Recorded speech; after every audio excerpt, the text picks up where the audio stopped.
یہ آپ کا سوال کے اکثر غیر مقلد یا وہابی یہ اعتراض کرتے ہیں کہ نبی کریم صلی اللہ علیہ وسلم کو علم غیب ہوتا تو حضرت امیر حمزہ رضی اللہ تعالیٰ عنہ کا شہید ہونا نبی کو پتہ نہیں تھا، لیکن ایسا نہیں ہوا۔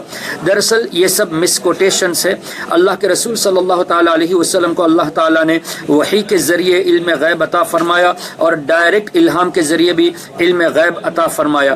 نبی کریم صلی اللہ تعالیٰ علیہ وسلم بخوبی جانتے ہیں، اور بعض چیزیں ایسی کہ جیسے عالم ما کان و ما یکن، جو کچھ ہو چکا، جو کچھ ہونے والا ہے، قرآن کریم جیسے ہی مکمل ہوا حضور علیہ الصلوۃ والسلام کا علم مکمل ہو چکا۔ اور نبی کریم صلی اللہ تعالیٰ علیہ وسلم نے اگر کسی جگہ یہ بھی فرمایا ہو کہ مجھے یہ نہیں معلوم یا مجھے وہ نہیں معلوم، تو اس میں امت کے لیے تعلیم ہوتی ہے۔ اس سے ہرگز یہ ثابت نہیں ہوتا کہ ہمارے آقا اس کو نہیں جانتے تھے۔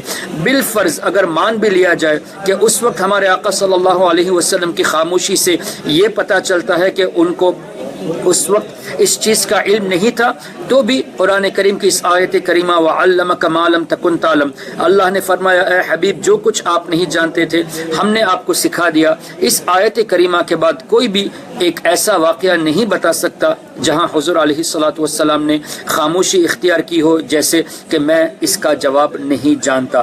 تو ان سے کہیے کہ کوئی ایسا واقعہ دکھائے جو آیت کریمہ وَعَلَّمَكَ مَا لَمْ تَكُنْ تَعْلَمْ کے بعد واقع ہوا ہو۔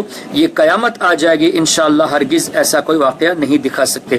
پھر رہی بات شہادت کی، تو شہادت کی خبر حضور علیہ الصلوۃ والسلام کو خبر ہوتی بھی اور اس کی اطلاع عوام کو یعنی صحابہ کو نہ دیتے تو اس میں حکمتیں ہوتی تھی۔ حضور علیہ الصلوۃ والسلام کے ہر فعل میں حکمتیں ہوتی تھی، وہ اس کے وزڈمز بخوبی جانتے تھے۔